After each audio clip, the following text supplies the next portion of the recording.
Well, good morning once again, YTPC, Philly Piper Mike here. I just got finished making my first pipe and tobacco challenge, and I figured, you know what, I'm still on my way to work, so I have some time. I'm going to do the VR for Flat Cap Piper.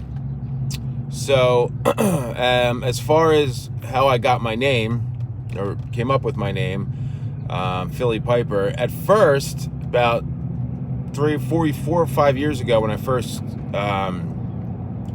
created my YouTube account, I was PA Piper, and I was the only PA Piper for probably 2 years. And then I remember one day I was on, I think, a Matches live stream, and there was another guy called PA Piper, and I was like, okay, I didn't know you could make the same name. So I went, well, this isn't going to work, because he's PA Piper, I'm PA Piper. I'm not going to get into like a battle of who was the first PA Piper. So I decided just to change it to Philly Piper, because I live right outside the Philly area. I'm a huge Philly sports fan. I'm 5 minutes from the city.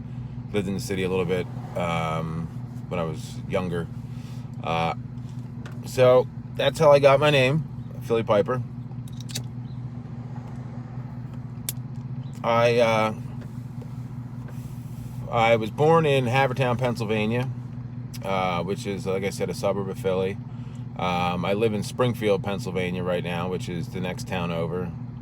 So I didn't go very far. I lived in South Philly for a little while when I was, my early 20s. So that's that. I've been smoking a pipe for about 5 years, since like the middle of 2016. I was smoking some cigars before then. I wasn't a huge cigar guy. Still not. I mean, I'll enjoy a cigar here every once in a while, but pipes have always, just been so much more enjoyable. And but my great-grandfather smoked a pipe, which is the first pipe I ever had in my possession, which I just did the video on, my first pipe and first tobacco, which I just finished making. So that was that. So yeah, it was like the end of the summer 2016. I started getting into bourbons, and wanted something to pair with a bourbon, so I started smoking cigars. And then when I was picking up the cigars at the cigar shop, I got a corncob pipe, a couple corncob pipes, or Missouri meerschaums, and a cheap, I can only imagine, Chinese-made briar pipe. It smoked horrible. I actually, I gave it to one of my buddies. He still has it. I don't think he ever uses it, though.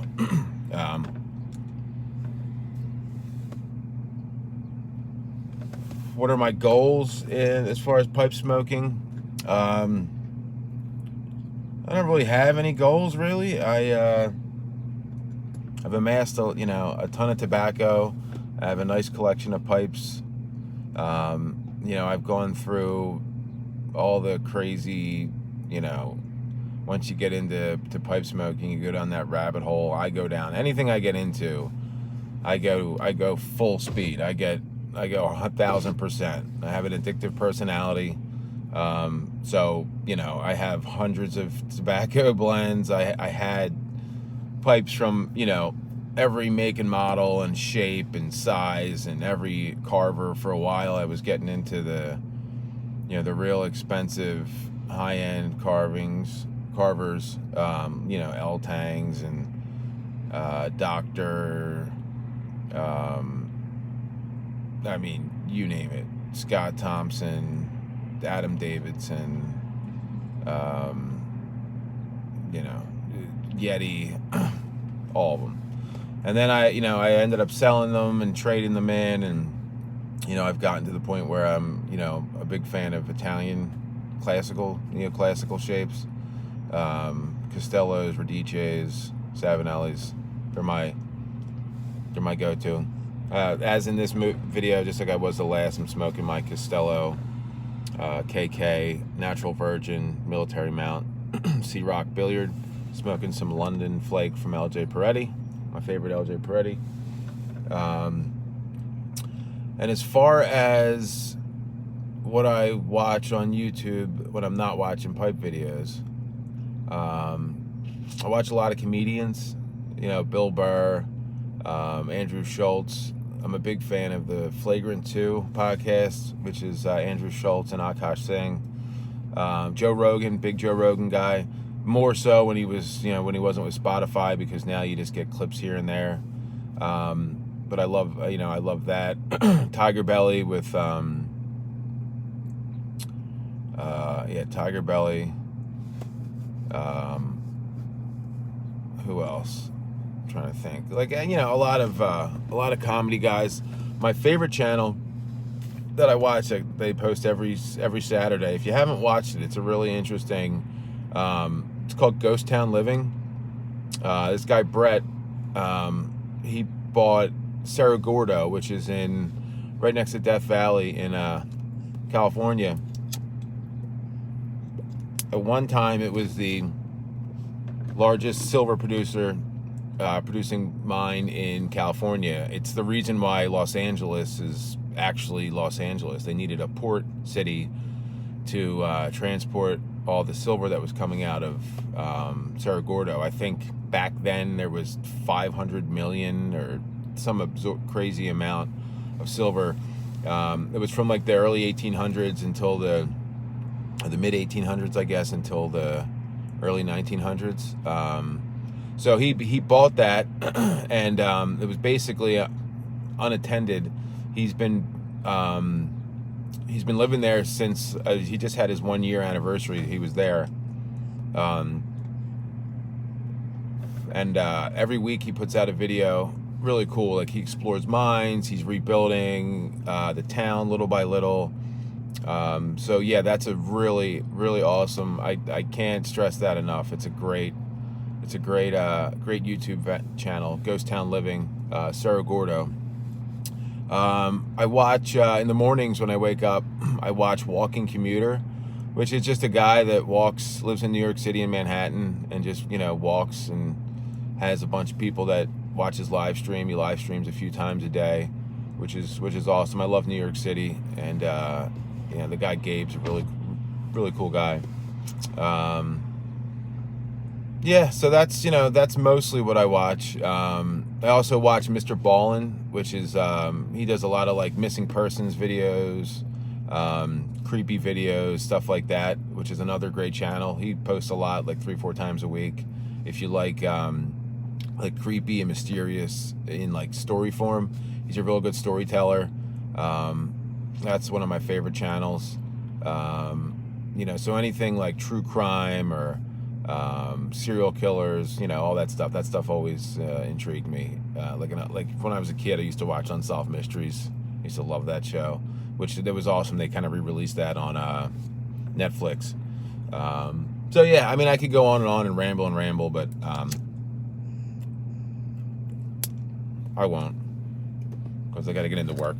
And I just posted a video for like I said, the first tobacco and pipe challenge. But I guess as far as shout outs go, always Ben Unicorn Piper, Steve Smoking Cardboard, Slow Motion Piper, Four Eyed Piper, Timber Drifter. Who else? I mean, there's a ton of them. Buckeye Piper, Professor Walker. Yeah, I could go on and on and on. I won't sit here and just spew off random names of YTPC members, but yeah, that's my but yeah, as far as goals, like I said, kind of got sidetracked. As far as goals go, it's kind of living the dream, pipe smoking. I have a great community, a bunch of friends. Just kind of want to get my cellar deeper and not as wide. I've over the last like 6-8 months, I've traded off a lot of the stuff that I know I don't really care for as much, and I've traded for stuff that I really like, seller deep. So I'd like to get as much put away now, because like I said, or like I've said before, tobacco is never going to get cheaper. It's never going to be readily available like it is now. Blends are going to disappear, companies are going to disappear, taxes are going to go up. So it's only a matter of time until other things like McClellan disappearing happen. So yeah, that's really my goals is just to get some more pipes put away, and sell a bunch of tobaccos and be good. So I hope that never happens, but if it does happen, then at least I'll be prepared for it, But anyway, guys, so yeah, that's my VR to Flat Cat Piper. Congrats. 1,000 subscribers is awesome. You guys you and Lady Fire put out some great content. Really are, have taken over your strong pillars in the community. You're one of those channels that, after losing matches, Mike from Cane Rod Piper really kind of helped take over one of those slots. But you guys do a lot to kind of give us nudges and give us things to do, and you're out there just putting a lot of work into your channel, so it's greatly appreciated. I know myself, and I'm sure there's hundreds, if not 1,000 other people that would say the same thing. So congrats to you guys. Here's to your next 1,000, and we'll talk to you guys soon. Have a great day. See you, everybody.